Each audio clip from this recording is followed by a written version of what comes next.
Warning. The following podcast contains politics, leftist politics, the whole truth, justice, American way thing. We live in a time where one has to post this. Progress is a dirty word, such as science and reason. My superheroes would weep. This podcast contains naughty language as well.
Welcome everybody to DC Domingo number 24.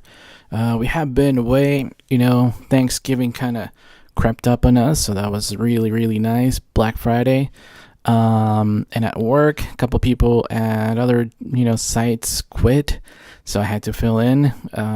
You're a lucky guess. I worked at the busiest mall in my hometown on Black Friday, and that was not fun. But we are going to keep it fun over here. We have a 2-hour special edition show for you tonight.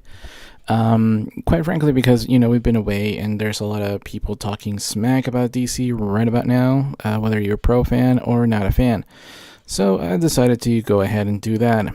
I wrote 2 lengthy articles, and that's what I'm reading, basically in this one. If you like to stick around, go ahead and do so. However, I have a couple of other things that I want to show you. For instance, I want to show you the review, and if you would like to fast forward to 1 hour and 10 minutes, that's when I explain my review and mechanism. Otherwise, you can jump to 1 hour and 19. That's when the actual movie review starts, but I probably suggest that you kind of go to the 1 hour and 10 minutes to kind of know how I am going to be grading. At 1 hour and 44 minutes, I will be doing just a generic retrospective on looking back on it. I've seen Justice League, 3 times. Gonna go see the 4th one later on with my lady friend.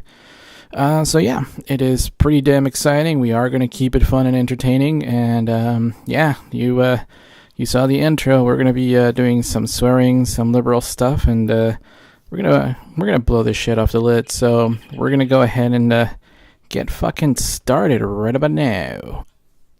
On August 21st, 2016, heading into Justice League, Joss Whedon's ex-wife accused him of cheating just a couple of months as the replacement for Zack Snyder directing the Justice League announcement went public.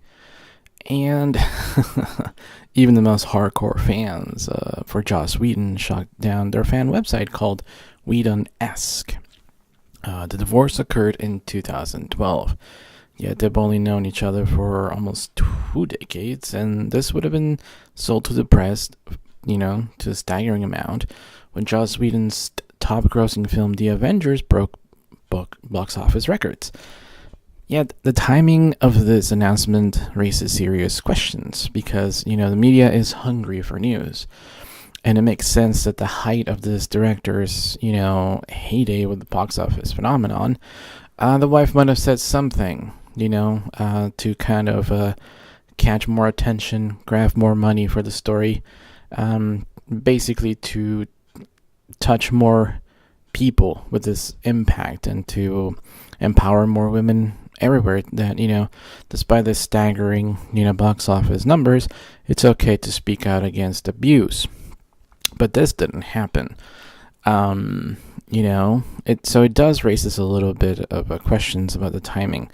A day after commenting on Disney's Weinstein's sex behavior, Ben Affleck was dragged into the mud for his past naughty behavior, where he appeared on an MTV show while promoting Pearl Harbor.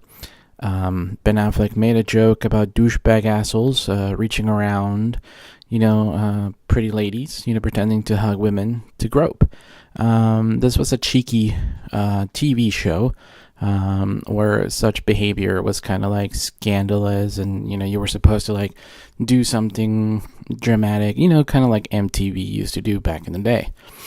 However, the video in question shows the hug, and the video also shows the host claiming Ben's arms wrapped around the torso, and somehow reaching behind the torso and in front. It's like, seems a little bit weird that a full-grown person can do this to another full-grown person. I mean, every Sunday we watch, football, where grown men can't even wrap their arms around a tiny football. So physics aside, people have to believe victims, no matter what the circumstance is. You might even open the door to someone and might say, "Fuck you, that's sexual harassment." This is true. Like, we're not the ones who decide what it is. It's the victims. The producer on the TV show is seen saying there is no footage of groping, otherwise they would have used it. This producer is also female, but we ignore her. However, on Twitter, Ben Affleck was attacked and he apologized, and that was supposed to be the end of it. However, Ben was not called out by this social justice warrior. The person put on the spot was the MTV hostess, who is now married to Jeffrey Dean Morgan, who plays Ben's father in Batman vs. Superman as Thomas Wayne. Now, the social justice targeted the hostess to put her on the spot. So the logical choice was for the hostess to not defend Ben online, because then she'd be crucified as normalizing groping and, rape culture. Even though Ben Affleck is a public figure, I think the social justice should have targeted Ben, but, that might have backfired. Also, not to mention Jason Momoa, who has, been cast in some scenes where he plays the aggressive ethnic brute male overpowering a woman. And while attending a Comic-Con, Jason Momoa joked about those scenes. And while he apologized for it immediately, the media picked it up again right before a week Justice League appeared. Yet no one in the media or the social media justice crusaders asked why us brown dudes keep being cast as the rapists. As soon as, So that didn't seem to bother people, that was kind of like, hey, let's not focus on that. Anyways, and that's I guess woke Twitter and social justice only defend certain things, because if you look into who called out the MTV hostess, the social justice person claims to be a black feminist, yet her timeline shares show that she cares more about pop culture than, Puerto Ricans or just Afro-Latino Puerto Ricans. She cares just about, black people. She doesn't give a shit about that. There's also no mention of the Mexican earthquake victims, the earthquake in Iran. She claims to be pro-Black Panther, that she doesn't really give a fuck about Africa, like the actual continent, not the movement, and her social media justice actions. So on top of all these, awful,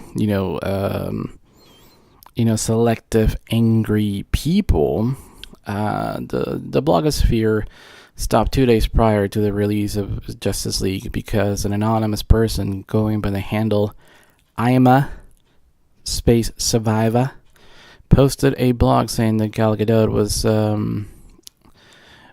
a story where Gal Gadot was portrayed as ridiculing a fellow supermodel when the fellow supermodel came to her about being raped.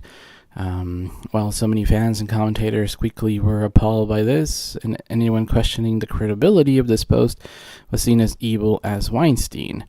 I kept, a cool demeanor seeing where this news story was, but the story post has been removed by the blogger. No one has come forward saying that this story is true. There is no third party saying, yeah, I was there, this happened. None of it. The site has been debunked as fake.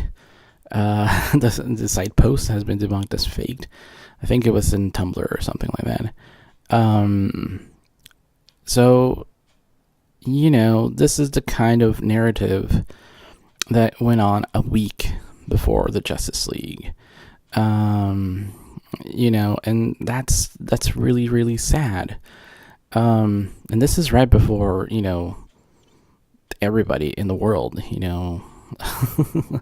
but, people like to trash the DC because that fits their narrative, film critics, Marvel fanboys, and until anti-intellectuals, they all get dragged down lower by doing these kind of attacks. Now, everybody knows it's a song that played at Justice League, but it kind of gives you a theme of what we all know. Quote unquote, "Your comics suck," wrote Devin Farazi about my free daily comics. He turned out to be a fucking sex offender, so I'm lucky to have that prestigious review by him. Fuck that guy. Likewise, one of the screen junkies was also accused of said behavior.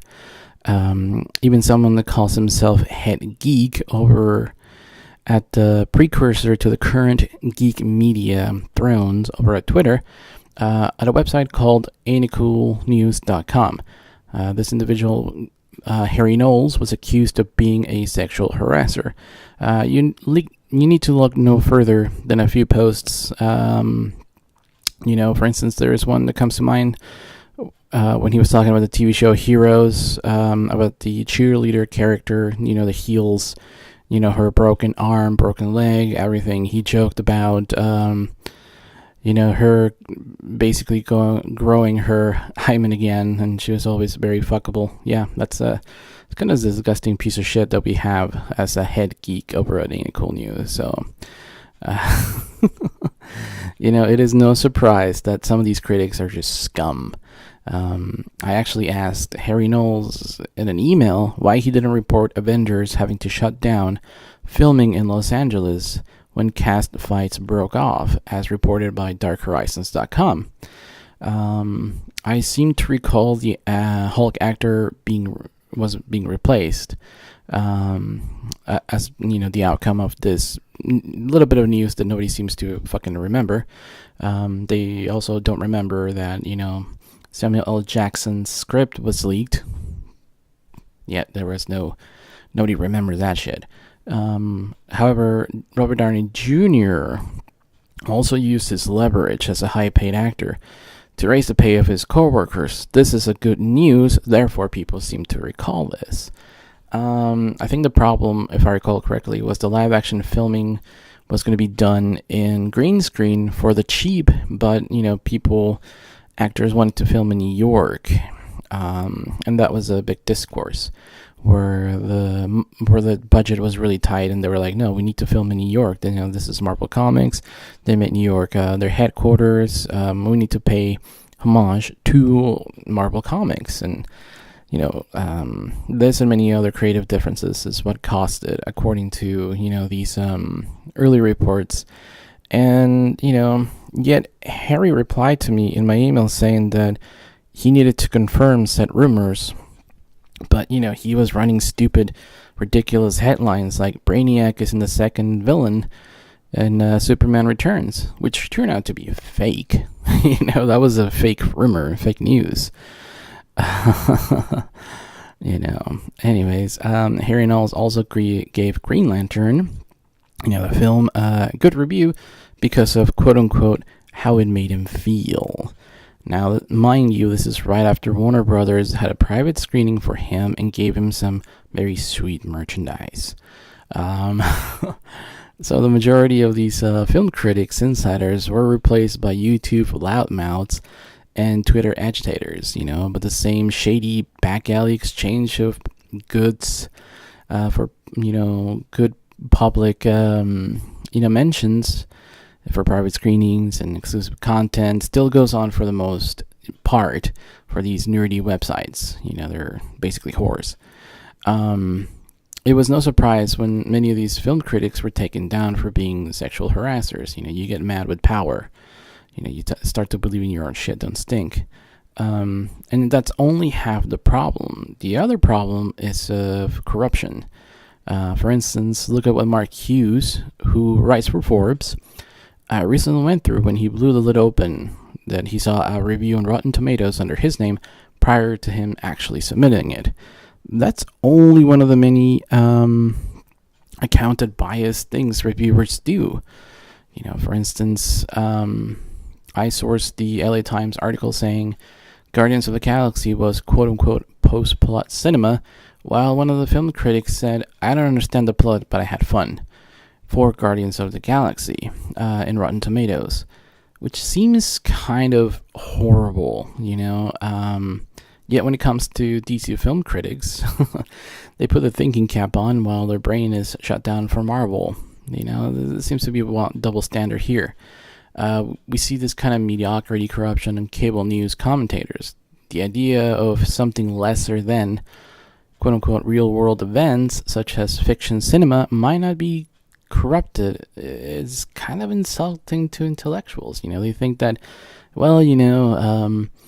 the FIFA might be corrupted, but movie critics, come on, that's just absurd.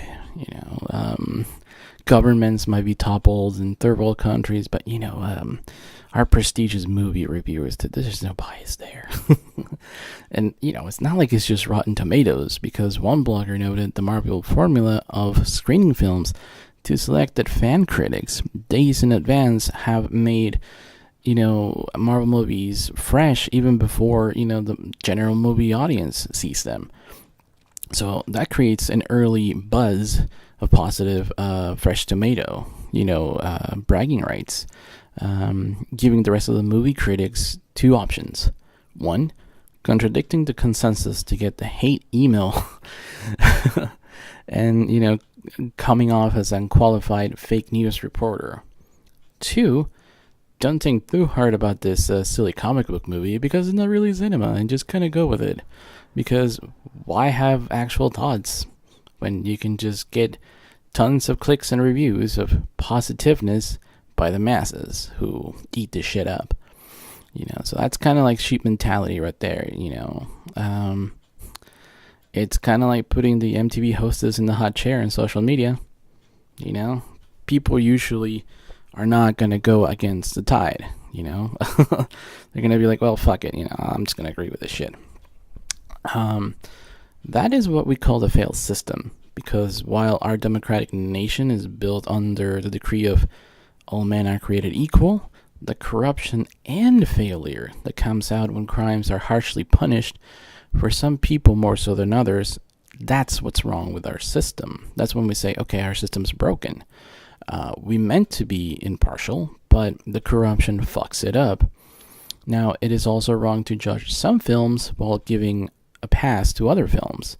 It's the same thing. I mean, any person who has ever been discriminated against knows this feeling quite well.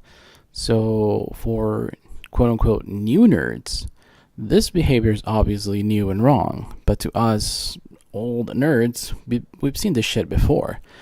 Before comic books were mainstream. And any subculture that goes into the mainstream popularization can attest to that. We were treated very differently for liking nerdy things by popular kids, and not much has changed, except the popular kids now are douchebag nerdy guys too. Speaking of which, Now, let me take you back to the time Mallrats, came out. It was a wonderful comedy by Kevin Smith, and that comic, the comic book based movie had comic book stuff in it. It was relatable to everybody. But it was also kind of a shit show because while the Fly Fat Ass Fly, homage to 1989's Batman, most of the other crap was Marvel. And I believe that, in the film, much credit was given to Stan Lee. And Alex Ross was pissed off about this, calling out Kevin Smith and saying him, hey, you left out the king, Jack Kirby. So, Kevin Smith, called him a 2-bit painter in some of the interviews, but everybody knows King Jack Kirby is where the real substance came in for Marvel. That mentality hasn't changed because while us nerds are getting, we were getting picked up or picked on by the popular kids in the 80s, like Revenge of the Nerds and shit, the sport rich kids, in the 90s, everyone wanted to be into nerdy things, because Quentin Tarantino made directors kind of popular and stuff like that. So the upper nerds, picked on lesser nerds, like, oh, I know more than you. So while outside predators were seen as evil on, because they picked on nerds, what was going on in reality is that on the inside, you were picked on by other nerds. So that kind of asshole behavior gave you a badge of honor because you had more, credibility than others. The whole tell them Steve Dave mentality. So prior to the Avengers movie, you never really heard of the family of Jack Kirby. They had to settle out of court to keep the court proceedings private, and that that wouldn't upset the status quo of the Avengers box office. However, there is no documentary about it. How royally Marvel fucked over Jack Kirby. But there is a wonderful Hulu documentary about Batman's co-creator, right? Batman's just one character. And even though that Hulu documentary is boiled down to a recording of Bob Kane giving Bill Finger 50% credit, didn't matter to whoever created the fucking documentary. They still made it. They still trashed Bob Kane. This documentary should have been like a news article, and instead it was like a 2-hour jerkfest for the creator of the documentary. Instead of the family of Bill Finger and his contributions. Whatever. But there is no one to stand up and be like, hey, Jack Kirby was fucked over for more than just a Batman type of character. There's like a lot of characters that Jack Kirby actually created with back in the day. But that sort of selective recollection is due to like fanaticism, and that shit is poisonous. Today far more idiots believe Marvel created a shared universe in cinema. While I point out to Star Trek and Star Wars, by the way, introduced Boba Fett in a cartoon, a tie-in prior to Empire Strikes Back, making the expanded universe a real fucking canon thing in those early years. Something that Disney just fucking jettisoned into space, floating array with the rest of the garbage, when they purchased Marvel, And while those two are giant franchises in Hollywood, Star Trek and Star Wars, that's not something new. The Marvel Cinematic Universe, that's something new. It used to be called the movie serials back in the 40s and 50s, Superman had 15 movies, Batman had 15 movies, even obscure popular characters, like the Black Hawk. The Blackhawks were like a squadron of super ace pilots. Think of it like our troops, are seen kind of like superheroes. Well, back in the day, pilots were the shit. They're awesome. And, Black Hawk and his team of heroes is pretty much, one of the earliest team ensemble, from DC Comics. You have The Vigilante, which was a Western, Hop Harrigan, So you had all these movie serials. Most of them had like 15 episodes, but there were movies. This form of entertainment is nothing new. I mean, even the original Big Red Cheese, Captain Marvel, had movie serials, What happened was that format of, movie universe serials was replaced by television. The radio was the big popular thing, and then, television came to everybody. So the whole notion of, erases and startsies, we're only going to count until we got our studio, it's fucking ridiculous and childish. It's nothing new that Marvel has done. I mean, they claim to have invented the Silver Age of comics. Marvel invented Silver Age, which is kind of bullshit. It's actually a wonderful dude named Julius Schwartz.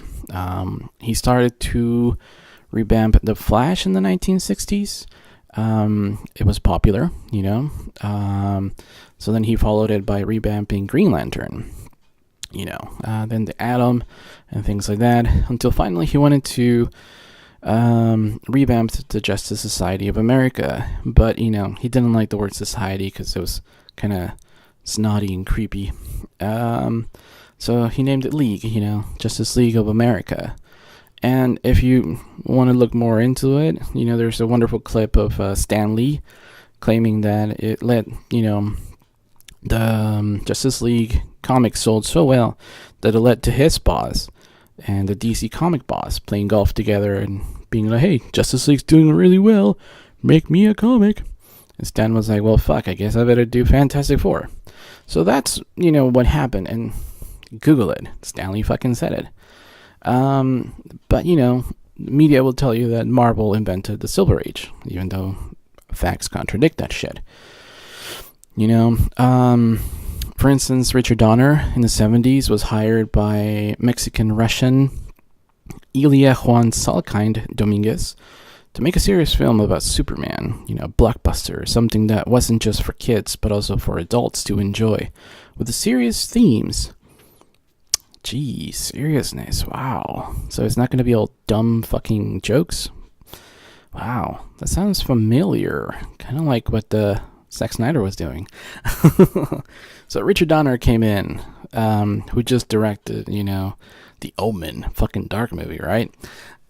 He came in with the slogan, "You believe a man can fly," and the mantra on the set was the word verisimilitude, which, the meaning of it, the appearance of being true or real. So, that's kind of what us nerds are. We appear to be kind of grounded, kind of, real to ourselves. Know thyself. That's that kind of a motto. So, the Marvel Film Studios person in charge, Kevin Feige, actually used to work at Fox Studios for Richard Donner and his wife. This is where the Marvel formula was stolen from. Yep, that's right. Kevin Feige produced some X-Men movies and Elektra and Daredevil. Yeah, so he got that, formula from Richard Donner himself and his wife. Now, Geoff Johns, the current DC guy, he never stole the Marvel formula, but he did work as an underling for Richard Donner, like an assistant, So you'll believe that the media, saying like, oh, DC's trying to be like Marvel, when in fact, it was the other way around. These are all facts out there. Google this shit. Think for yourself. But, the status quo usually forgets these facts and, play mental gymnastics to engulf the nerd media. Facts are solid and they're not, like opinionated. Facts are, immovable. They're there for you, to Google. This is kind of a sickening symptom of anti-intellectualism, which has been rampant in this country for quite some time, enhanced by smart devices on dumb-ass fucking people. So naturally the whole world tries to imitate the US. We should not know more than our teachers. If you are a film critic, you should know more about your field of expertise than your readers. That's usually what happens when it comes to comic book movies, where the majority of film critics don't bother to even do a simple Wikipedia search before reviewing these films. While a film critic reviewing the latest film based on a New York Times bestsellers list will be fucking fired for not being prepared for such review. However, when it comes to comic books, no such requirement is needed. We don't fucking matter. However, Pan's Labyrinth blended elements of real-world Spanish Civil War fascism with fairy tale imagery, these critics were smart enough to research who the fuck Franco was and where Spain was located on the map. So that's kind of the sort of symbolic elements the fairy tales were meant to show in the film, and history has told us that fairy tales were often used to instruct children. Likewise, any movie from a comic book point of view who attempts to be serious like X-Men, certain film critics do mention the symbolic struggle of the civil rights in the 60s, yet somehow Batman vs. Superman exploring xenophobia, the military-industrial complex, the concepts of God worship, the abuse of power paradox, vigilante justice, the influence of women for the betterment of all mankind. Nothing. That shit's met with a shrug, but the same critics were attempting to be too smart for its own fucking good. My obvious response as a comic book reader is that the comics have always been this smart. The people, however, not so fucking much. We comic book people we're always like, oh, you're too nerdy, too fucking Einstein, you brainiac. But we fucking knowing shit was ridiculed. Now more than ever, and every other, and it recalls every other adjective you can think of, and that's, when dumbass people who don't know shit about Superman are the ones screaming louder, that's what the real Superman's all about. That's kind of like Make America Great Again, when you ignore every fucking thing that came before it. Should normal people read comics? Yeah, as much as the people who,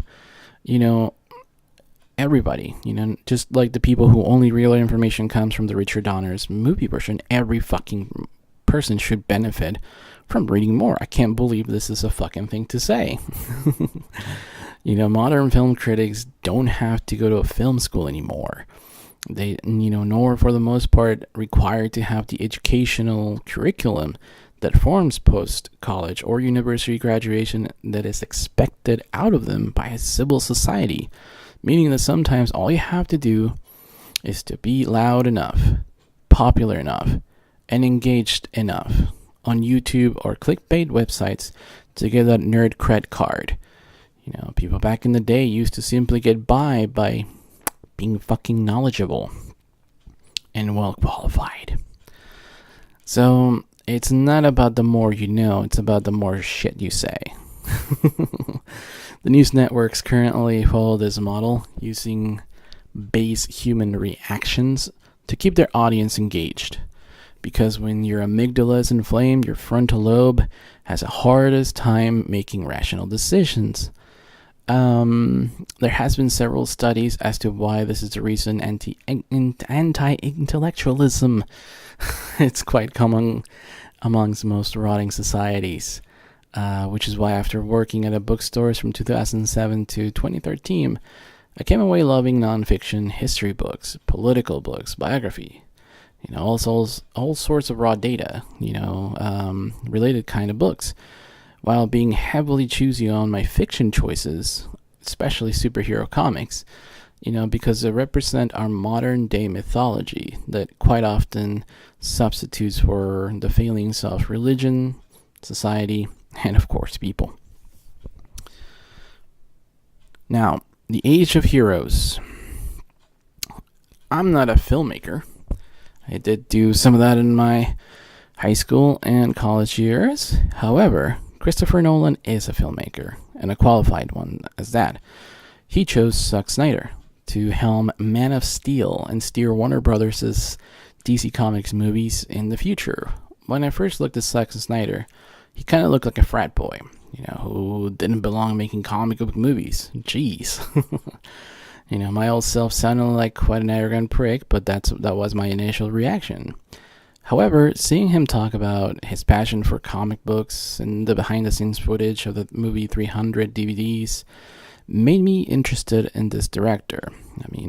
I started to notice that he also drew most of his storyboards, and that was something that, as someone who took many film classes, I took that to heart, because usually these films, use egocentric divas, who are now filmmakers who have their underlings draw the storyboards.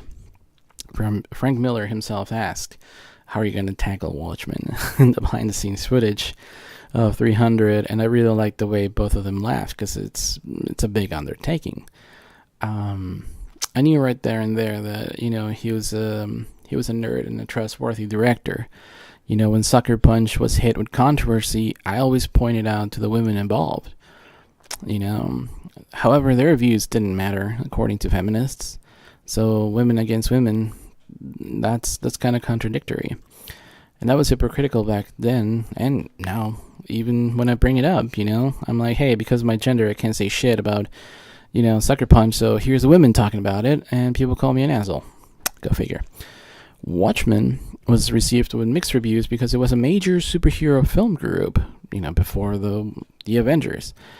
And, the Avengers Initiative was added to Iron Man, post-credits scene as a, as kind of a response to Christopher Nolan's Joker card at the end of Batman Begins.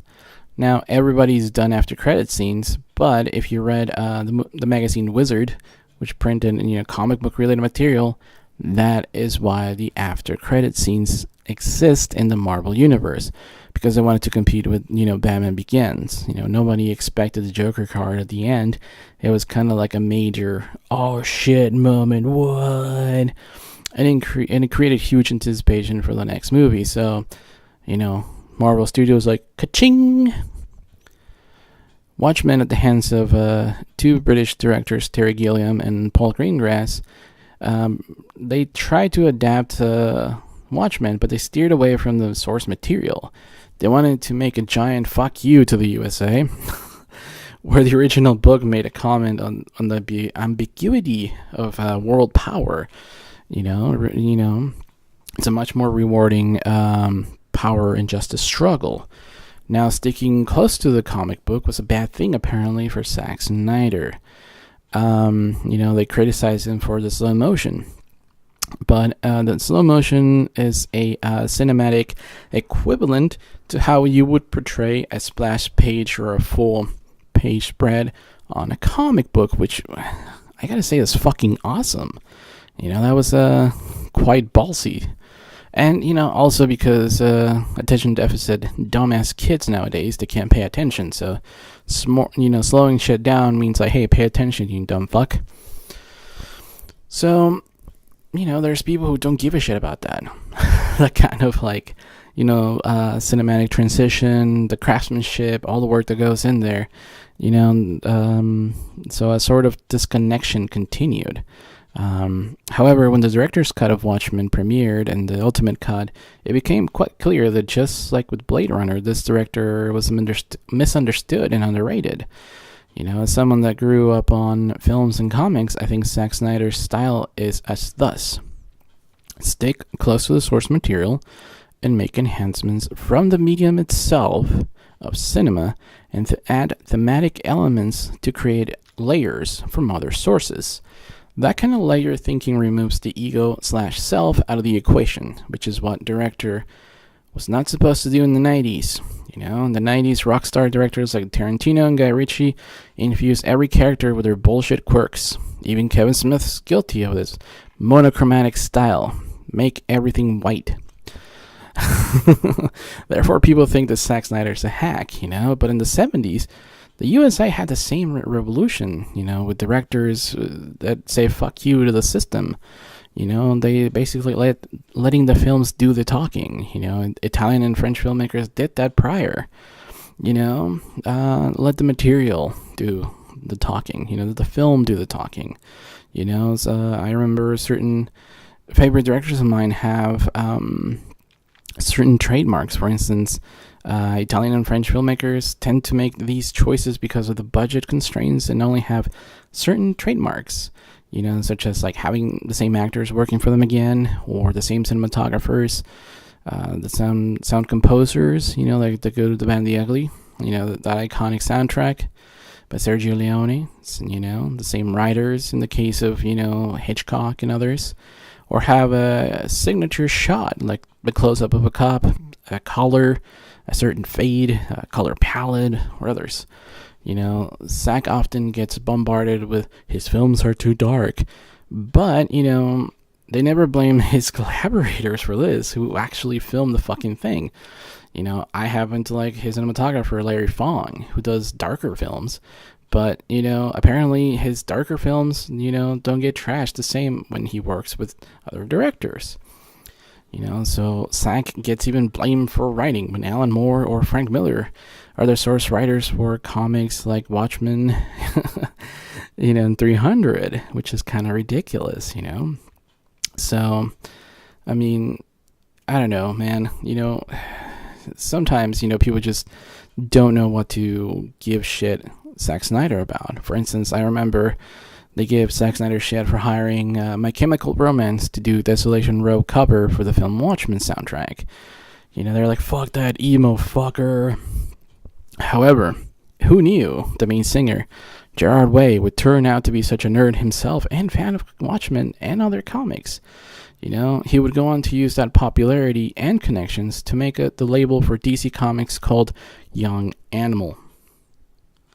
So yeah, Zack Snyder is kind of a hero, in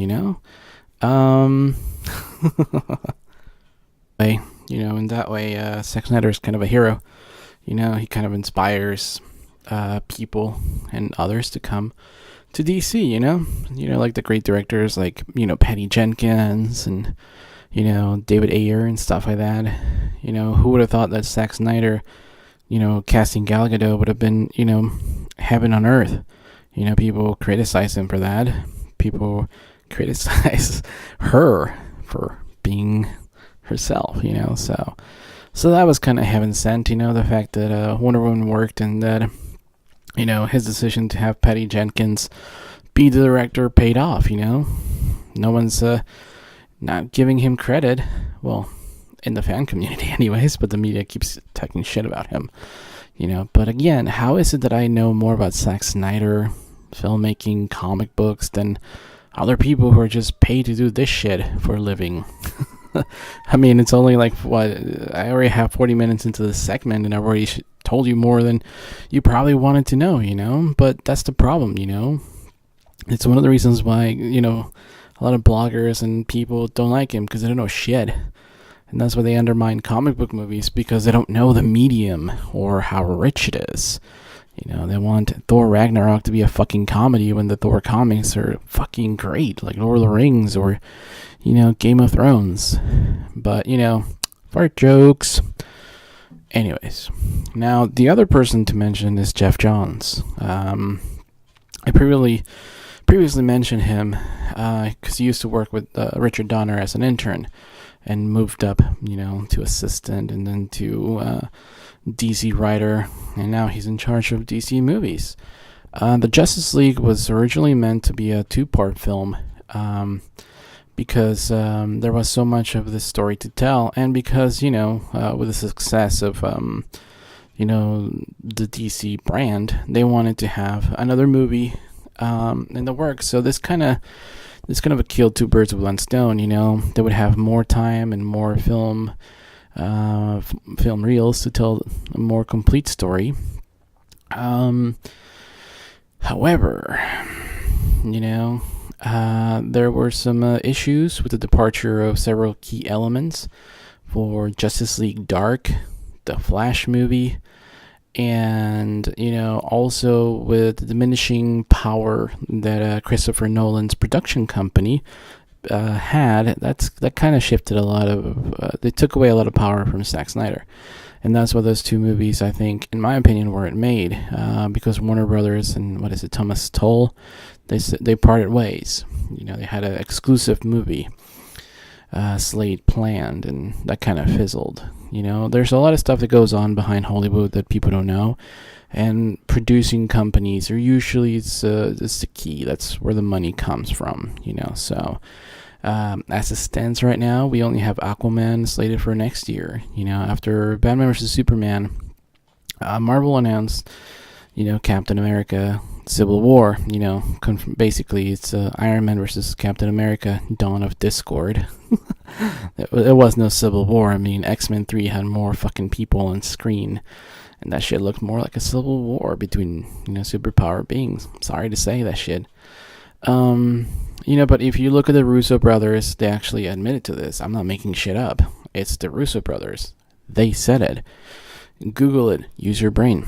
Likewise, when the Justice League 2-part was announced, Avengers Infinity became a 2-part film, And then when it didn't, the Justice League Infinity movie was renamed to part, to simply just, Avengers Infinity, and then Avengers 4, which is a working title. I mean, come on, talk about lack of creativity over here, guys. Now, when the backlash for Batman vs. Superman happened, people in the studio panicked. Even though Mexico and South America loved the film, prior to USA critics reviewing it, IMDb had a 97 out of 100 rating for Batman vs. Superman cinematic theatrical cut. But, there was a lot of concern by all parties involved. The bad guys, the asshole critics that I mentioned above, the fucking harassers and shit, they were all invited to the set of the Justice League, which was now a standalone movie, to showcase some of the tone changes this movie was going to have. Years ago, Chris Terrio, had the writer of Argo and Batman vs. Superman, had been interviewed years ago saying that the tone was going to be uplifting, and a sense of heroism / wonder / togetherness was going to be showcased. To me, it said, we were going to transition out of a darker period because the Trinity were children born between World War I and World War II. I'm talking about Batman, Superman, and Wonder Woman. So this togetherness in the Justice League was going to bring in the Silver Age of DC. That's why the Flash is there. Ideally, Green Lantern was supposed to be there as well because they're part of the, the Silver Age. Now, after all the cuts, reshoots, and rewrites, all that's still there. There is a new captain in charge, Joss Whedon, and he simply didn't go the extra mile for me. I think he did an okay job, but these characters demand something a little bit more higher up, like David Fincher or Ridley Scott, like the upper echelon of directing. But alas, it is what we got. Now, keep in mind that WB gave Zack Snyder all the time in the world to finish out the Justice League. Later reports include that Kevin Tsujihara was the one who said, "Hey, take your time. I don't want to fire you, Zack Snyder. Take your time." But Zack, for family reasons, stepped back and was selfless. He wanted to see the film be made and hit that released period because there was a lot of advertising, so a lot of kids wanted to see it. Toys were being made, and ultimately, Whedon was called in to finish it. Now, where does Geoff Johns comes in? Well, I believe he's the best thing about the Green Lantern film. If you remember, that film failed. But if you look at the extended cut, there is heart and soul in the first 30 minutes, which was reduced to flashbacks in the theatrical cut. Yeah, they could have cut out, much more of the parallax and focus more on the Yellow Lantern, in my opinion. But Geoff Johns added enough, nerdiness, Easter eggs, and geeky material for me to get drunk and watch the movie and be like, it's okay. Could have been better. To quote Kevin Smith, it's better to have a Green Lantern movie than no Green Lantern movie whatsoever. For a while, that's what Marvel said about, Fantastic Four and Captain America when their 90s movies were kind of shitty. So, hey, kudos, right? So I believe that, Zack Snyder, Geoff Johns, and Chris Terrio all sat down and decided to do what was already shown, what to do with all the footage shown and make a one-part film. I think if we're going to make like a symbolic reference, I think Geoff Johns is basically Dr. Silas Stone. And the film ended up being Cyborg, and Zack Snyder, ended up being, Victor Stone, and, the mother box was Joss Whedon. It's a weird unity, as Steppenwolf calls it, So when people are looking for people to blame, obviously they're going to blame Geoff Johns or Joss Whedon or even, Kevin Tsujihara. But, the thing is, none of these people have the power that Kevin Feige has. And that son of a Feige hasn't really been blamed for some of the stupid shit on MCU. So the double standard, still there.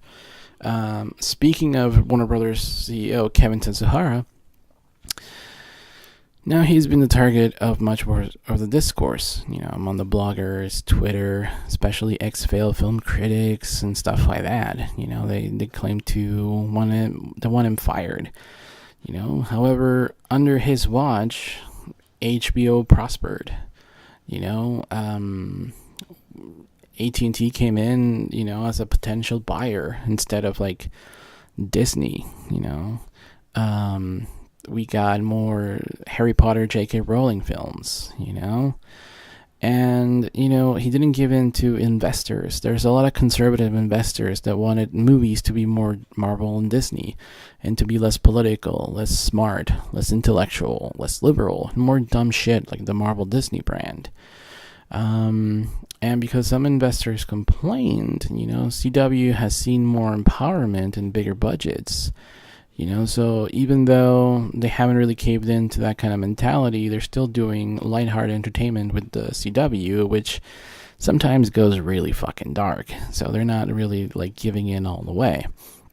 And also he's giving more freedom to filmmakers who want to make DC movies by creating a film version of DC Comics Elseworlds. I don't know if you guys ever heard of, Martin Scorsese. He's doing a Joker movie. And there are other potential announcements like this. So to have complete freedom and to say like, cinematic universe, that shit is funny. But you know what's better? Cinema. Good cinema. That shit gives me joy. Joy doesn't go away. Fun. I laugh at a joke. Last 2 fucking seconds. Then what else? Joy can last a lifetime. So fucking kudos, right? And many people will go, well, what the fuck is an Elseworlds? Watchmen, The Dark Knight Returns, upcoming we have Gotham by Gaslight. It's going to be like a WB animation in like a steampunk kind of era, Batman.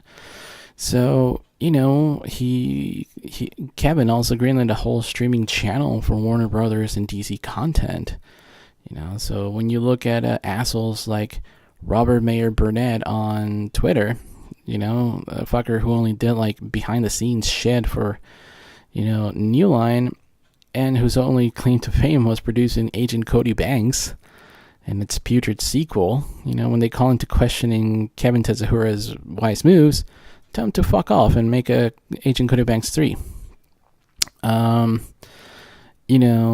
And that's the thing, it's all these like nitpicking assholes like Collider and stuff like that, So what do I think happened with Justice League? It's simple.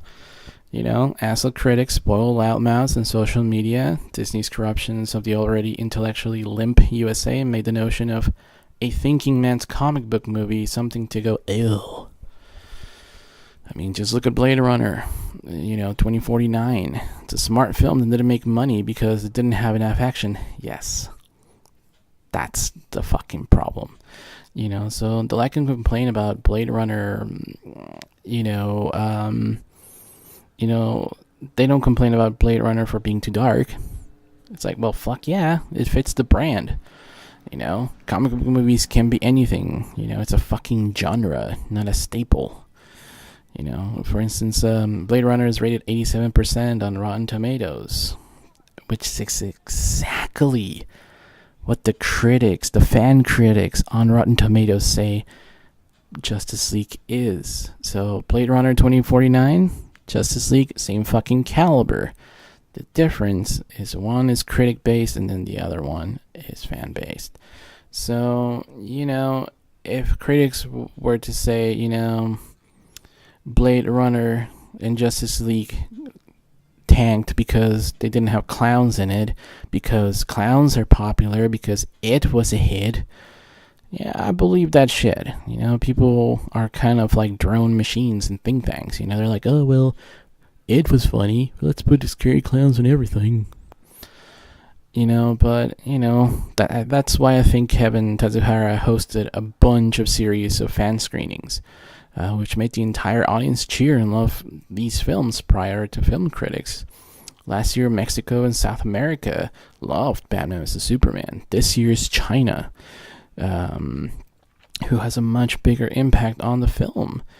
Pretty soon China is going to dominate, the film industry, and again, USA critics got involved and everybody was like, oh, fuck, I guess we're doing what they're telling us to do. The message of the Justice League was to come together, and it seemed haters all came together to hate this film and look for easy answers and easy people to blame. Lately it's been a producer called Silverstein. So, fuck. None of the people that I mentioned above, right? Funny. But the truth is that everyone's a victim of the circumstances, and we're lucky enough to have this film, which is like a miracle, kind of like Cyborg. It's almost like we're a league of our own. Because when you talk to other DC fans, you get a consensus. You get a connection. For instance, I understand that very well. As a Mexican, when I talk to other Mexicans, I'm like, hey, I like you. But when I talk to people who've never met Mexicans and think Taco Bell is Mexican food, I'm just like, fuck you.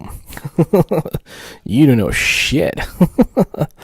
And I'm only horrified for the sheer insult of actually believing this shit, But I'm also expected to tolerate such stupidity and not tell that person fuck you for being ignorant as fuck. And that's a problem. Because if only, social justices get angry when someone does something egregious and let normal stupidity like this slide, we're gonna lower the fucking bar hell low. If you're only getting outraged when a Nazi runs over someone with a car, fuck you. You should get angry when some people can't even, bother to know other people's cultures. How many white people assimilated to the Native Americans? Fucking barely anybody, right? But then, we're expected to be, assimilated to the European American experience, and that kind of weird dichotomy always bothered me, because the entire continent of America is mixed. So fuck, it's like the US is a giant reservation, but for white people. Anyways, that's another fucking blog.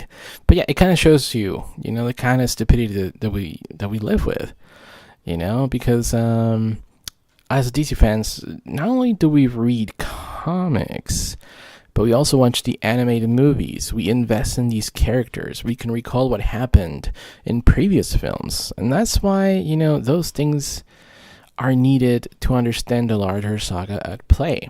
It's almost like, we're the Justice League, and talking about DC, it's like sharing our secret identities, I mean, personally, growing up in pre-internet was fucking wonderful. There were no trolls because they get the shit kicked out of them, for being assholes and being right there, for being dicks, You were allowed to like anything, regardless of popularity or equality. If quality is your thing, no one would claim they'd like to live in the number one country in the world because that is subjective to living standards. If you're Prince Abdullah of some fucking Middle East country, when you ride your car in a golden fucking BMW, that's the best country for you right there, bro. But when you treat art as a product and you give assholes the power to rate it from best to worst, that's when shit goes downhill. That's what is quite refreshing to talk to other DC fans, because even though we can at least admit to flaws in our own very fucking movies, we don't stop loving them. It would be like parents saying, hey, my kid's hair sucks, so I'm gonna leave him out in the fucking wilderness and I'll fuck my wife and have a new one. Nobody does that shit. Online, there is some divisiveness going on as to why we should keep following Warner Brothers if Zack Snyder's vision was compromised and treated to such standards. The question is that as a DC fan, I've seen series delayed due to lateness. I mean, I love you, Jim Lee, but your series on comics sometimes are very late, but thank God you took the extra time because I fucking love your art. Yes, I'm willing to wait. So, as you can see in some cases like Final Crisis, other artists were brought in to finish that comic book saga. Again, the series is so fucking badass, go ahead and read it. But, sometimes you gotta take a little bit of time to make sure the quality is great. But that doesn't mean we give up on the comics, no. That kind of picky eater quality is a troublesome syndrome of a first world problem. My heroes mean more to me than the sum of the individual parts. Zack Snyder knows this very well because he walked away and realized the film needed to come out and he sought somebody else to finish it. It shows that we needed that film, just like we needed Superman to return when he was gone in the Justice League.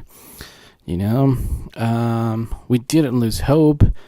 And in fact, this controversy of box office performance and two-director deal has only proved one thing to me. I always knew Zack Snyder was a better director than Joss Whedon, but now everybody knows. Everyone who loved Man of Steel, Batman vs Superman knew that Zack was going to give us the why of Superman. And, having the Justice League assemble because Superman was missing is fucking brilliant. It's better than, what the hell, avenging Agent Coulson's what's his fucking face we just met 24 hours ago? Pfft. Right. Anyways, positivity. So yeah, with this new film, we have the Superman completed trilogy and a complete arc, Now, as someone who survived a near-death experience, almost by drowning, every day after that has been a fucking gift for me. Likewise, there was never an explanation why Superman was so damn fucking happy.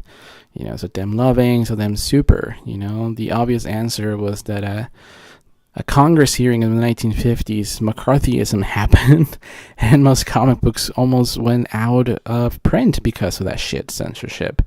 The Comic Book Code Authority was implemented, and certain standards were hammered, to the comic book industry. Self-censorship was fucking the death of so many comics, That was the original fucking explanation, but in here we have a new one, because now we know death comes to us all, So you were happy if you survived a near-death experience, and in Superman's case, he survived death. He went beyond that, which is what makes him super, man, and that's the essence of Superman. Life makes us gifted. Pretty damn powerful shit, right? Not many bloggers will go this deep into the Justice League. Now, what changes can we make? Well, for starters, it is interesting to know that Gal Gadot doesn't want to do business with Brett Ratner, given he's under scrutiny for sexual harassment. Just, so yeah, get rid of him. When Matt Reeves came on board for the Batman, his producers most likely came with him. So it looks like Rat Pack Entertainment of Brett Ratner needs to be replaced, or Warner Brothers. So why not have other producers come in, like a Matt Reeves production company? That'd be awesome. For instance, they didn't say shit when Wonder Woman was produced by this company, Rat Pack Entertainment, or the Lego Movie, or Dunkirk. So maybe empower Patty Jenkins and other directors to seek out other producers. One of the strengths of Zack Snyder is having Deborah Snyder, his wife, as a producer for most of his films. So maybe have this two-partner dynamic where a producer and director are attached and they produce other movies and direct. So while I appreciate Warner Brothers giving more power to directors, the truth is money talks, and give more power to producers as well. So I like this combination of, producer-director combination. So what else can you do? Well, pre-sale movies, using tax incentives, that will make the budget more flexible, put as much fucking product placement as you can. I mean, Sony all over Spider-Man didn't seem to bother me. So, and I'm an Xbox guy, so do it. If the movie's good, fuck it. Now, for instance, the other thing is like use your streaming channel. So, for instance, if you want to have a family-friendly cut of Justice League, fine, do that shit at cinemas. 2 weeks later, be like, hey guys, you want to see the extra long R-rated cut of Justice League? $25. Fuck it, I'll take it. $50. Fuck, I'll take 2. So yeah, do that. Kind of like Young Justice Season 3. They're getting their own, streaming channel. Do it. Alrighty. So, in conclusion, DC Comics has been in publication for almost 80 years. So, where does the Justice League film mean for us in the future of DC comic book films? Well, we have to get our voices heard, and that means civil discourse. I, for one, started a new way of rating films, and I'll be, showing you guys on my next blog post about this. For instance, get together with other fans, share the positive stuff, make sure that you don't stop being a thinking person, don't stop, analyzing things, voice your opinion, say, hey, that parademon in the intro needed to scream for Darkseid. Fuck yeah, that would have been awesome, So we also need to vote with our wallet, so, go and support the movies you love, and not just DC movies. Fuck, dude, go and support art films, thinking films, anything that isn't just a dick joke or fart joke. Or kid-friendly shit. If you want to know, why people in other countries go to movies, is because movies are kind of cheap out there. They're cheaper than here. There's better products at the merchandise, stand. They get better, they get a collectible cup, the collectible popcorn bucket. Mexico even had a collectible Batmobile where you put your nachos in there and shit. Oh, man. They have it so much better than we do. They have more comfortable chairs. They have several versions of the movie in the same, complex. You can go to these kind of foreign movies. They have a dubbed version, subtitle version, original version. 3 fucking options. Wouldn't it be fucking awesome to have that over here in the cinema? You have the PG-13 version, R-rated version. Fuck yeah. In Anaheim, they have adult only cinemas. You think it's all smut and porn, but no. We went to see fucking Harry Potter right across from fucking Disneyland. This shit sells, and it's good for everybody. So, keep in contact with fans, write blogs,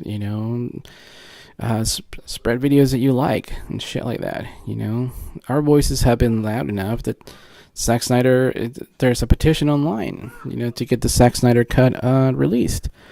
Some people are like, well, I don't know if it'll happen. I'm like, pfft, I wasn't expecting the Richard Donner cut of Superman 2, and I was fucking lucky when we got it. I was lucky as shit, man. It's awesome, So, yeah, keep on being DC, and this is one long ass blog. All right, guys, I will link my source blog for this post, which is pretty much me just narrating it, and it has all the sources cited. All right, DLC at DC later.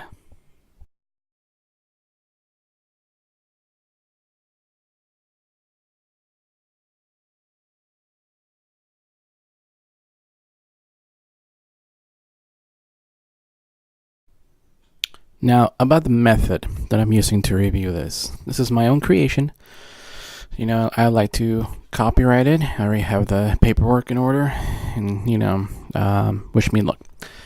Now, ideally, I'd love for film critics to use the 24 categories the Academy Awards give out in order to mark off points on how well the film executes said categories and delivers what it promises in its title or premise, because there are so many films that get panned by critics that are overlooked for such awards, and some other films that are overhyped and immediately given nominations in said categories. Other films are somehow, a little bit more qualified and superior. So ideally, in that world, I'd like that to be the case. However, I came up with these 10 categories. If I had a full-time job as a film critic and a staff, I might do 24, but 10 will suffice for now. I'm going to go through them and tell you what it means, what each of them mean. Cinema impact and personal impression. They are a mere 1 point each in the scale, because I find it quite often that if a movie is popular enough, cinema impact, and creates big cinema impact, people will use this to justify it and let all the other flaws go unnoticed. Likewise, like so many film critics on social media, and who act like Yelp reviewers and rely solely on their personal impression for their overall film, that's why it is all boiled down to 1 point. Millennials that grew up in the 90s where rock star directors were popular usually would forgive a flawed film simply because their favorite director is at the helm. I'm guilty of this. I love Tim Burton. That's why I also boil down directing to just 1 point. The same decade also gave us the rise of cynics, and that kind of trolling doesn't belong outside of a particular film. So I included the category of sincerity, which is meant to discern cash grabs versus authentic art. This includes doing lots and lots of research before coming up to this conclusion, which is hard work, but if you're a film critic, you should probably have a degree on this kind of handle and should be able to handle this. I mean, all you gotta do is fucking type shit in the computer. Come on. I've also included 2 categories, to sound. One for soundtrack and one for sound in general. Now, this is going to get complicated, so bear with me. I have some examples. Soundtrack is meant to include songs that we hear outside of the film. Like that original Titanic song by Celine Dion. Really embedded into our society, and while popularity isn't necessarily a measure of good, a good film tends to have a good song. A good song is meant to evoke the feeling of said film outside of cinema, creating a sense of belonging and making you want to see the film again.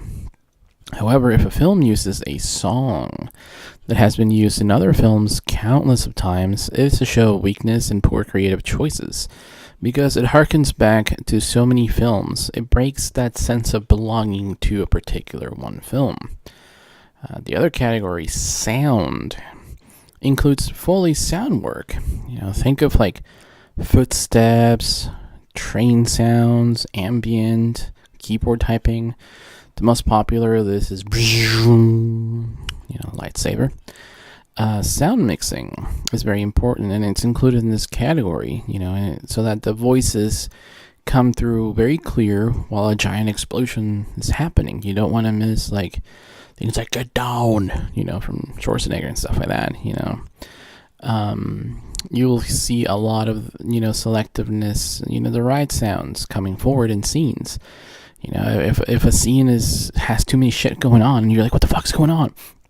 The sound that's coming through helps the audience guide their eyes and guide where their attention should be.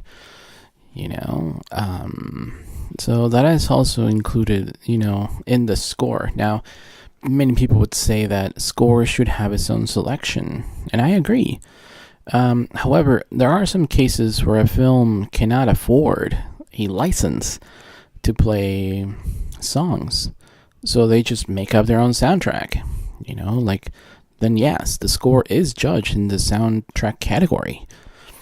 Think of like documentaries or independent films with only a score and no actual songs featured. Likewise, if the film can't afford a score or a licensed song, then the general sound, like the Foleys and ambient and all that shit, will take up 2 points in the sound and soundtrack categories, respectively. Another point is for cinematography. And this category, I'm also including costumes, sets, makeup, special effects, and others because it's all in the camera's eyes. I mean, if you have flaws in one of these things, with good cinematography, it can make it believable. The Academy Award has different sections for all of these, but I'm just boiling down to one, because of the grading system that I have. Okay, the other one is story. Story is the why, and as film classes have always taught me and countless other people who attended, is that a good director shows, not tell. Show don't tell. It is a time-tested good technique of a storyteller. What it means is less exposition, which kind of contradicts with the dumbing down of the average moviegoer nowadays. But it also means more work for the storyteller. It means layered symbolism, layered storytelling, ciphers, the meaning of a camera angle, the meaning of color, the meaning of foreground foreboding, and things like that, And that means, that you, the viewer, have to be smart enough to pick it up. If you're a dumbass, you're fucking gonna miss it. So smarten up, people. Script. This is the how the filmmakers go about telling the story. Most reviewers use the term plot, but that only describes the events, like plot points and things like that. Whereas script encompasses how those plot points oh man, plot points. I'm thinking of pints, man. I want a beer. Plot points were executed, insofar, and also include dialogue. So you may have a film that has a weak story and shitty plot points, but it has an engaging script or dialogue. Or vice versa, and you might have a balance of both, maybe. I don't know, but this is really important. This is why script is really important. And then last but not least is acting. Now, as someone that has worked with actors on screen and in theater, I can tell you that the ensemble always beats the standalone scene-grabbing egos of actors. I know, go watch Birdman. It's fantastic, I know. But at the end of the day, movies are an ensemble, and while individuals should stand out, it's better to have several individuals stand out so that a film becomes joyful and not, the one thing where that one actor is. Films are the sum of all their parts. And I've chosen this 10 method category, so let's go ahead and create some movies.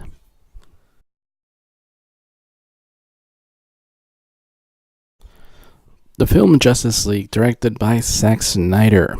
All right, directing, 0.75 out of 1.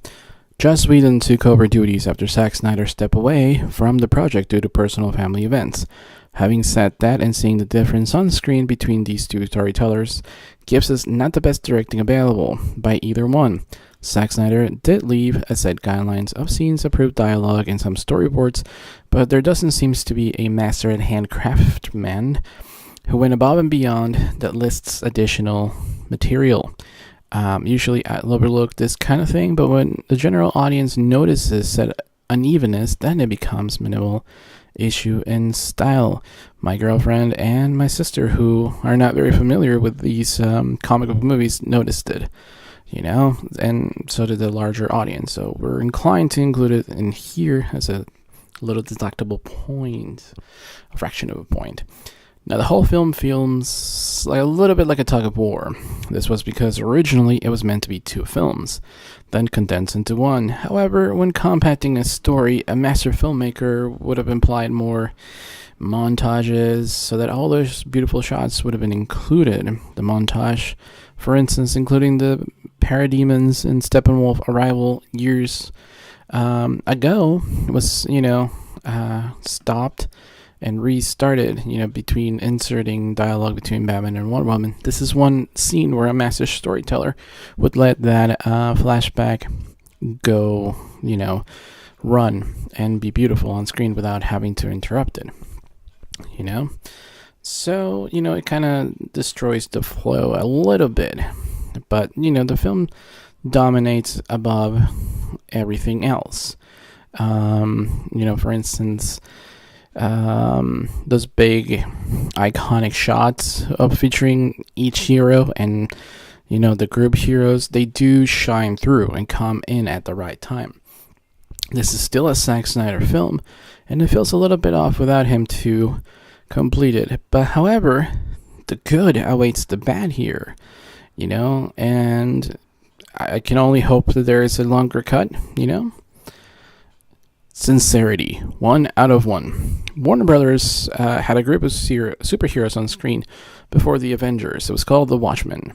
It's also directed by Zack Snyder. And if WB wanted to cash into the cinematic universe craze, they could have greenlit George Miller's Justice League script.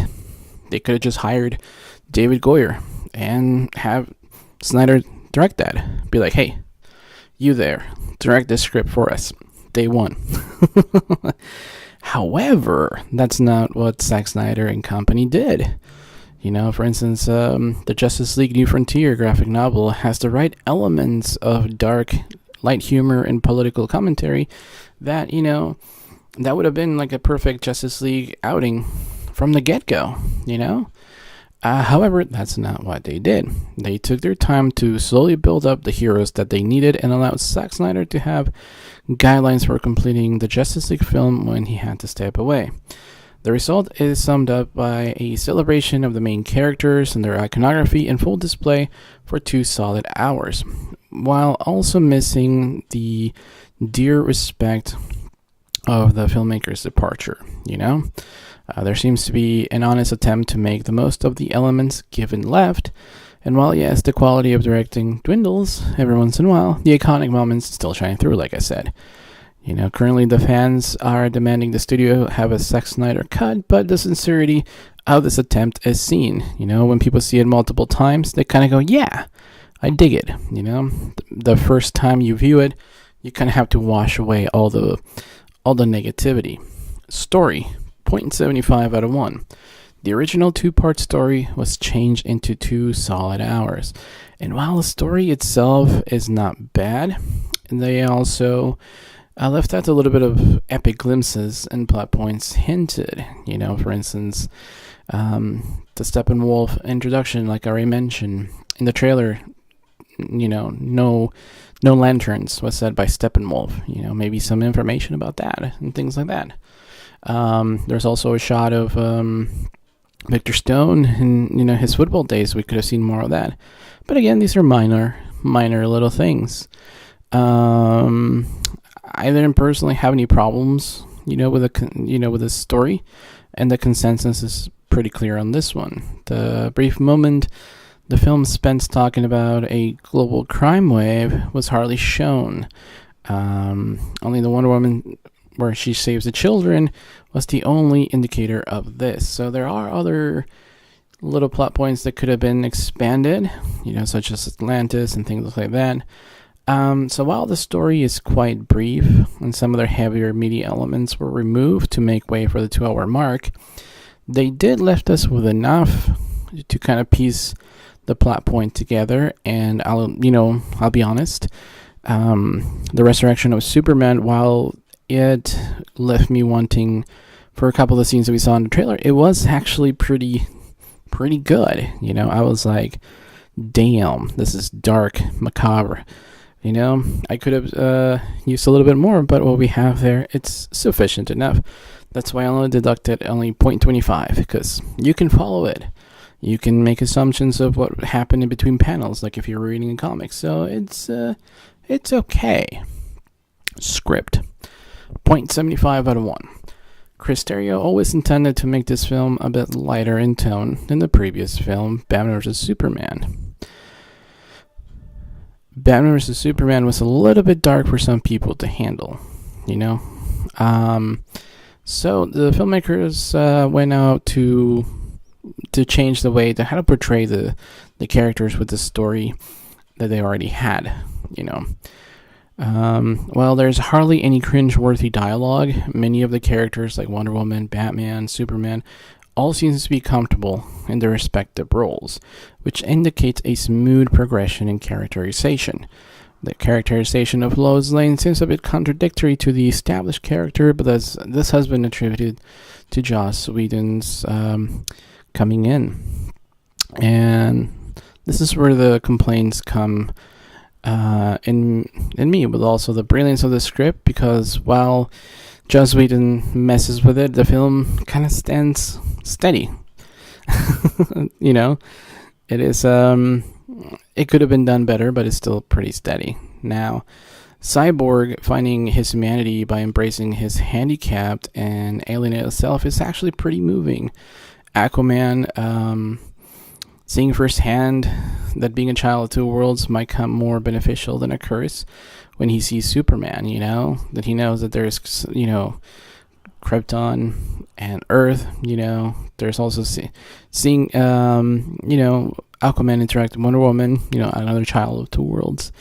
So that there is a connection, For instance, one of the highlights for me was at the introduction. It's seeing xenophobia displayed in the intro montage. Everybody knows, when some fucking skinhead was being mean to the Muslim lady who owned the store. That grabbed me. And, what the script does is that it tackles really hardcore dark elements and ascends into a lighter tone, which is what DC Comics Silver Age did, And, it's very, very beautiful, to watch. Even the introduction of the homeless man who had a sign who said, "I tried," gave the hint of real-world problems that we have today. So while this film is addressing that, and the script is doing that, we do have, the ascension into superhero world, So those are dark themes, and I hope that, that it is not the last DC film that touches on these topics. Don't give in to the stupidity of people. Soundtrack. 0.75 out of 1. Danny Elfman replaced Junkie XL for this film and brought back some of the original themes from Richard Donner's Superman's theme and Burton's Batman theme. However, those were minimally used in the film, and I was disappointed. So he brought also his minimal talents because it doesn't seem to have that classic Elfman epicness. Even the Spider-Man introduction was really epic and it gets you pumped up for the whole movie. We've come to expect great soundtracks out of the DC movies, with like Man of Steel and Batman vs. Superman. There's grandiose soundtracks by Hans Zimmer in the collaboration with Junkie XL for BBS. There were a few songs that do stand out, though, to not give it a lower grade. For instance, the Justice League theme, Heroes theme, Hippolyta's Arrow, and the best ones that I call the story of Steppenwolf and the Flash TikTok music and the tracks Tunnel, Fight, and the other track, Friends and Foes. Batman on the Roof also had this little bit of Flash's theme. What many would have loved instead would have been a collaboration, like in the last film, with Junkie XL and Elfman, but it's not what we got. However, the two bookend songs, in my opinion, are pretty nicely. Leonard Cohen's song Everybody Knows, rendition by Sigrid, has constantly been playing in everyone's Spotify list who is a fan of DC, because this has a melancholic factor, remembering, what could have been. Also, the end song, we get the awesome rendition of Come Together by Junkie XL and performed by Gary Clark Jr., which, it has been quite an awesome thing to witness. Let's see, sound, 1 out of 1. I mean, with the giant blockbuster films, the sound usually dissolves into giant metal clashings, explosions, and random people shouting panic-stricken one-liners. However, what we see in the first scene, where the audio clearly distorted to mimic an iPhone, we kind of get a hint that we're in good hands. Batman's fight style allow us to hear the cape swooshing in the air. The grappling gun, for instance, the steps on the rooftop, the water, being sucked out of the water tower. All those details add up. Now, one of the things that many people besides myself had noticed is that often the soundtrack doesn't elevate to that level of greatness that we wish for, but that's another category, for sound mixing. So, that's why the soundtrack got 0.75. In sound, it's getting 1 out of 1. For instance, when Cyborg is on screen, we get metallic sounds, heavy footsteps, mechanized technological sounds. When his, for instance, when he's integrating into the database into another machine, we get those swirling sounds and alien technology. Those are perfect sounds, What really made me smile was Steppenwolf's voice.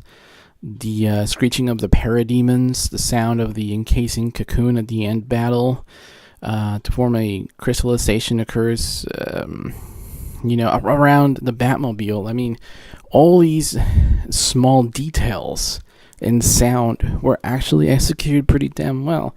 I thought it was going to be a mess, but, sound mixing and sound editing proved to be pretty damn awesome. Acting, 1 out of 1. I know. Now, not one actor acted subpar, and some of the best reviews have said that the team never came off looking better. Having said that, I believe that Zack Snyder's casting is one of those incredible miracles, and this film delivers on that. While most reviews have been mixed, again, the praise has gone mainly to the stronger aspect of the film, this cast and his heroes. Ben Affleck as Batman has transferred out of the Dark Knight Frank Miller original dual gun-wielding comic book incarnation origins, which were partly based to mimic The Shadow, and gone into a much more Danny O'Neill 1990s JLA Batman the Animated Series New 52 Scott Snyder hybrid. Bravo. Which makes sense, given that the Justice League comic was during the original Silver Age of comics. Gal Gadot as Wonder Woman is also more comfortable in her portrayal, whereas her movie saw her as a fresh shot of water character. This time, she has a little bit more depth because she is dealing with her iconography and the need for her in this world to step into the light. Ezra Miller as the Flash is a gem on screen. He's new and exciting member of the Justice League, and we feel for this character grow because by having these other heroes come into his life, he realizes his potential.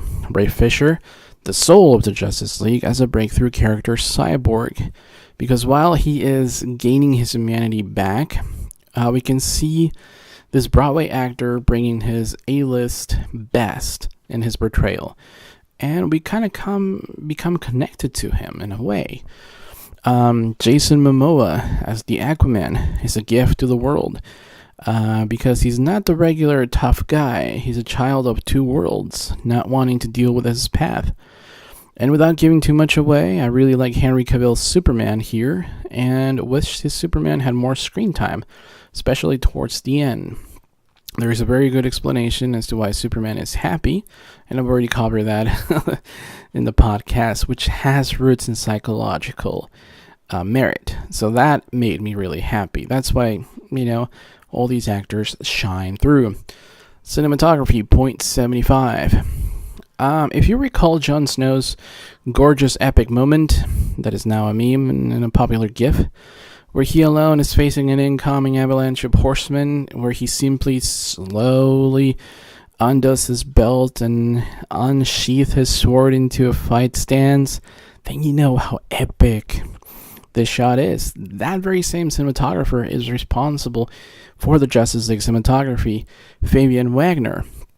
The film database, however, IMDb lists Jamie Christopher for the additional photography, but does not state reshoots, which kind of makes me think that it may be the case. It is evidently clear that some of the newer shots are not Fabian Wagner because they kind of stand out a little bit more. Also, I have to notice that one of the reasons why Steppenwolf looks kind of weak is because many cinemas, including my local one, are trying to save money in the amount of light projected. I don't know if you know this, but projector light bulbs are very expensive. So when you have poor projection and they don't, calibrate them really well just to save money, special effects come looking kind of shitty. A side note, I thought the Blade Runner movie was excellent, but I was like, man, some of those shots look a little bit whitewashed, and they kind of look like gray. They don't get the, the darkness pitch perfect, and they look kind of shitty. However, when I went back home, there's no light around my TV. I watched the 4K trailers for Blade Runner, and the black really adds to the believability of special effects. Same thing with the Justice League trailers. I popped those in on 4K. Steppenwolf looks badass. Higher frame rate, 4K, and a calibrated, television is actually superior in quality than your average shitty cinema. No wonder people, go back the second time and go, wow, yeah, the second time he didn't look that bad. Or when they see him on, IMAX. IMAX needs to have certain quality standards that your local shitty cinema doesn't really adhere to. So that's why I think it's happening, And that's what I think happened, I've seen this movie several times, and this is one of the things where, the cinematography, only suffered because of the reshoots, but nothing else, don't get me wrong. The film is the most comic book heavy on iconic shots that we have, to date on DC. Perhaps the only rival is Watchmen. Every member of the audience is blown away by these iconic shots. But I have to deduct a quarter point because of the fluctuation in quality between the principal photography and the new one. Impact, 1 out of 1. While many are quick to say that Rotten Tomatoes score is too low and the impact has been negative, many film critics who previously hated Batman vs. Superman have enjoyed this lighter film. And the people who took Zack Snyder for granted now see the real talent people saw in him missing from this film due to his departure. The other impact is that audiences once again have a gripe with critics on Rotten Tomatoes, while the website itself gives, a review something low. The audience gives it an 87%. Other film companies and websites go for 7, 8 out of 10, which is much closer to the audience rating on Rotten Tomatoes.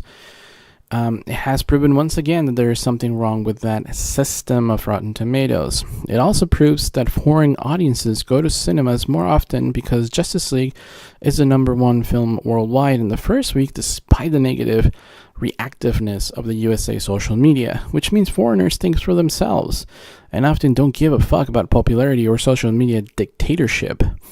The other impact is that Zack Snyder had a petition to return and finish off his film version for the Justice League in a future release. Despite the uphill battle, it was not the failure people wanted it to be. See my, previous statements in this blog to kind of get a sense of all the points that I listed. And people demand more material from this movie. They want a longer cut. So much so that they go in to see it multiple times, like myself. It used to be that Marvel movies and DC movies were judged not by their chronological order, but by their most recent success. A clear favorable bias, giving the edge to Marvel. As it stands, Justice League has made more money per day than Ragnarok, but media won't mention that time around. However, they will try to say this movie is not a success because it hasn't matched the box office success of the first Avengers movie.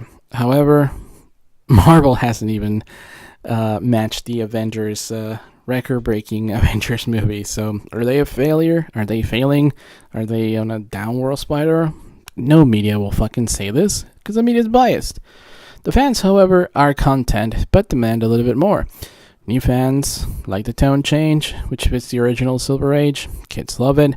And people are making connections all over, social media to other DC fans. So for the most part, the impact has been, good because there's more people talking about it, than, what's that? Does that Thor crap in rock? Exactly. My personal impression, 1 out of 1. I've seen this film multiple times, 3, going for the 4th one. Now the first time that I saw it alone, it was a matinee, and they had a glitchy 3D projector that would freeze the film in amid several minutes. The first time, there were like a few people. Some of us complained to the projectionist, but nothing was done. The projector was still kind of crappy. The second time around, I went with my friends and family, and we all had a blast. And I think that happens for the general public, where the first time they go see this movie, it's kind of to just wash away all the negativity and shit, that's kind of hanging down, like, oh, fuck, am I going to see, like, Son of Mask quality? Second time, so much better. You kind of get relaxed. You're like, oh, fuck yeah, this is awesome. I do feel that extended cut would be loved as much, but as it stands, I like the characters, I like the villain, I like the story, I like the iconography, I like the bookend songs and the Easter eggs. It is definitely a dream come true for any comic book fan, a fan of these characters. I was glad the League is on screen for more than just the end battle. They actually interact throughout the whole freaking movie, and not when, Samuel L. Jackson says, Agent, what's his fucking face is dead. I was glad the League, finally resurrected Superman, and we saw a much more iconic portrayal of all these characters than before.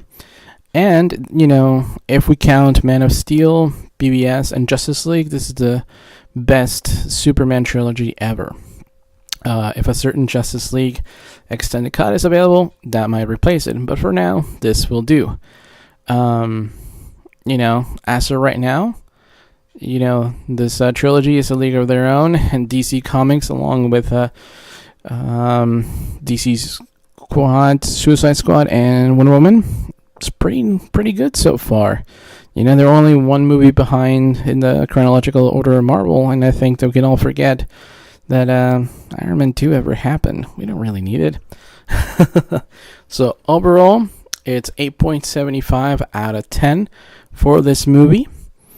Thank you.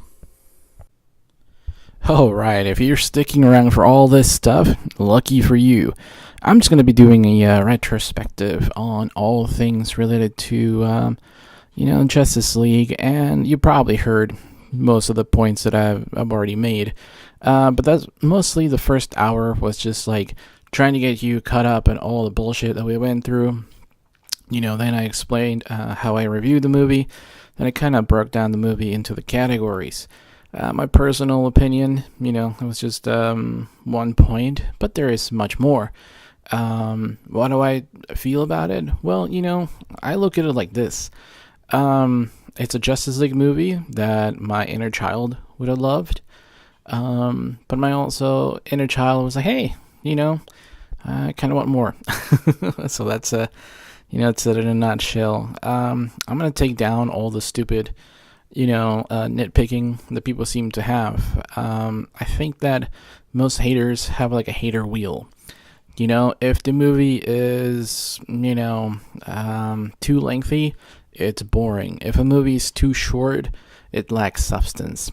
If a movie's too dark, fuck it, let's say it needs more humor. If a movie is too funny, it's fucking dumb. If a movie has one motherfucking character wandering about, oh yeah, it lacked variety. It felt more like a documentary than an actual movie. If a movie is an ensemble, fuck this shit. Each person needed a goddamn prequel to explain why the fuck they were there.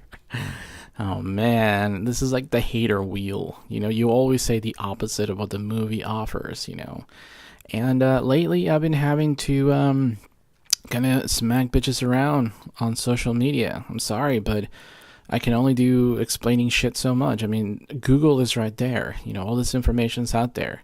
I can't believe, people are dumb enough to like say, hey, that Martha thing. It's like, fuck you. Black Lives Matter. That's what Martha is. If you don't believe it, fuck you.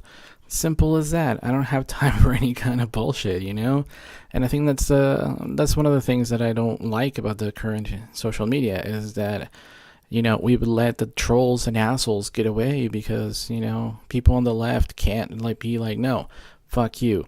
This is a fact. What has happened is that, people that don't know shit and are loudmouth about it, they get credit, Park rangers, they don't get credit. It's all about how you feel about the national service. Same thing with climate change. I don't know shit about it, but I feel it's a hoax, and that's kind of permeated into society. People, they don't know what a pumpkin, fucking latte is, but they sure like to bitch about it. Have they had one? Do they like it? Do you know what's in it? Have you made one in your fucking home? Kind of like that. It's kind of like your drunk uncle who says shit about people's cars and is not a fucking mechanic. We've kind of grown into that. So on the DC front, we have people saying that oh my god, they're trying to catch up. I've already established that DC has had movies since the 1940s. Superman, Batman, Black Hawk, Vigilante. So many of them have already been, we've been there, done that. People said that Steppenwolf didn't really have a clear motive. I'm like, redemption. He wasn't like Thanos' bitch, like Loki. Loki had a really clear cut motive in the Thor movie, and then all of a sudden he's like, I need to go to Earth because Thanos tells me. It seemed definitely kind of lacking, whereas this one, Steppenwolf was like, I tried to take over the Earth, and the gods stopped me. Fuck them. I'm gonna come back stronger, and I'm gonna claim this Earth. Simple, right? It wasn't so much like, I am Darkseid's bitch. No, it was more like, I am an exile, and I will do whatever it takes to get back to Apocalypse, to the new gods. And that's what a lot of people didn't really seem to understand. They don't watch these movies. Every single character had a damn good redemption arc. Batman, he's a team player now. We're probably gonna see like Robin, Nightwing, maybe Batgirl and his crew. Good stuff. Aquaman, his movie takes place after the events of Justice League, so he's gonna be more of like, hey, I want that fucking trident. I want to be the king of Atlantis, which is another thing, In the movie, it was supposed to show that the king of Atlantis has a trident. The quintet is for other purposes, So that's kind of in the lore in the comic books. I kind of picked it up in the movie. It's not omitted, but it also is not like blatantly stated.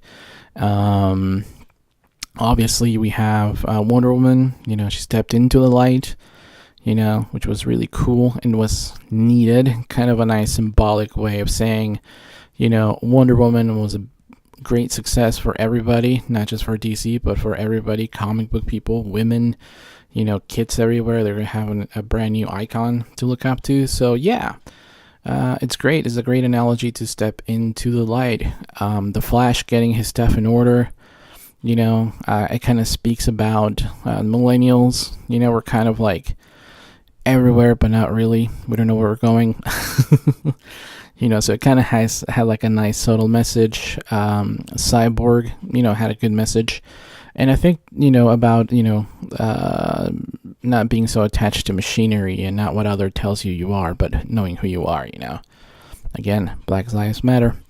And, I think that one of the problems that people seem to have is that they were, they wanted to get on the bandwagon, whether it's to hate Zack Snyder and say Joss Whedon made this movie better, or to hate Joss Whedon and say, Zack Snyder made this movie all that he could, and fuck everybody else who got in the way. So like I said, this is what it is. It is interesting to know that most of the interviews and YouTubers that I've seen, they seem to like it the second time around, and I think I know why. It's like the first viewing is just to wash off all the bullshit that the media tells you. It's like a cleansing fucking ritual. You're subjugated to all this negativity, this black magic shit. When people say you're fat, you're a loser, you're a failure. And then you're like, hey, fuck this, I'm actually not. So the second viewing is your real viewing. It's your viewing is your screen name. Your second viewing is your actual name, how you identify yourself. So it's kind of poetic in that way. Like I said, the visuals are pretty fucking stunning. Some of the cinematography is great. I did sign the petition. If I don't get it, I'm pretty sure someone will, finish it. If Warner Brothers wants to, give me the editing suite and be like, you'd fucking do it, I'll be like, okay, give me free lodging, free food, I'll do it myself, It took Richard Donner a few decades to get his director's cut of Superman 2. I will hope that we get it faster, the Zack Snyder Justice League cut. So far, this movie has been the fastest and the biggest box office success in China. This is going to piss off, the United States. So, hey, put more asses in the seats, gentlemen. Go for it. Also, I don't want to talk shit about Marvel, but I did just do a graph of how their box office is doing, and they haven't been able to match the Avengers' success. So it's actually dwindling, and I'll probably mention that in another podcast. So yeah, the box office on this is not as fast as, people might like, but then again, it's actually good for DC. If we're just comparing DC to their previous successes, hey, this ain't bad. So, that's the way to look at it. We're not going to compare the Marvel Cinematic Universe to Harry Potter, Lord of the Rings, Game of Thrones, Star Wars, Star Trek. It's like, well, actually Star Trek has a lot more revenue than the MCU. People will be like, well, fuck you. Who are you to say that shit? So yeah, we're looking at it pretty damn good. And, multiple viewings, people seem to be happy. People seem to be loving what they get. I am getting the art book for Christmas, for Justice League, and I couldn't be happier. I'm trying to work, do some grind and get the skin pack for Injustice 2, from the movie version, because I think it's going to be awesome. I'm also, getting some other video games just to celebrate the Justice League. I really enjoy the Deathstroke. Oh, man. The Deathstroke cameo. I need to play Batman Origins again, Deathstroke is it's a beast. What else? The soundtrack, I find myself listening to the tunes that I mentioned that I liked from Danny Elfman. Not all of them, but there are a couple tracks that I'm like, okay, this kind of gets the vibe of it all. So I'm really happy with a couple of those tracks. What else? I really like all the, seeing all the kids in the cinema was really damn awesome, all the toys, all the merch. People seem to be going crazy for it, so that's really nice. The fact that we're going to have an entire year between Justice League and Aquaman kind of gives everybody time to chill the fuck out. Ideally, they could surprise us, Warner Brothers, and be like, by the way, we're going to be releasing Justice League Zack Snyder's cut in the summer. That way we can have 2 DC movies per year again. That would be pretty damn awesome, Ideally, that's what we'd like to have. What else? Yeah, I might be doing some guest spots in a couple of blogs, but I can't really promise anything. Most likely, I'm just going to do a year-end review for podcast number 25. I'm just going to give thanks for all the cool, support that we got. Going to name drop some people on Twitter, on Facebook, and I'm going to try and do more guests next year. 25 next podcast will also include the mid-season finale for the CW shows, which have been picking up. We'll also cover, the Earth X 4-part crossover. That was pretty damn awesome. I'll be going into some of the comics that I thought were significantly awesome from DC this past year. I have quite a bit of reading to do, and that's about it. Most likely, the year-end review, I'm going to try to get done it.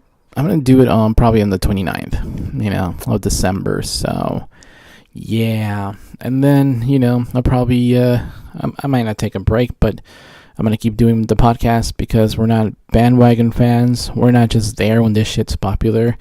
We've been there before there was even, any kind of Ant-Man movie, or they didn't even know who the fuck he was. Speaking of Ant-Man, if you go back to some of my other podcasts, I explain how Ant-Man was supposed to be in the original Avengers, so people need to know their story. They got to get their facts right. And this is not the Justice League that we dreamt about. It's not the Justice League that I would have made as a filmmaker, but guess what? It's actually what it is. It is what it is, man. It's alright. I was expecting a giant fucking train wreck. Like Iron Man 2 or 3.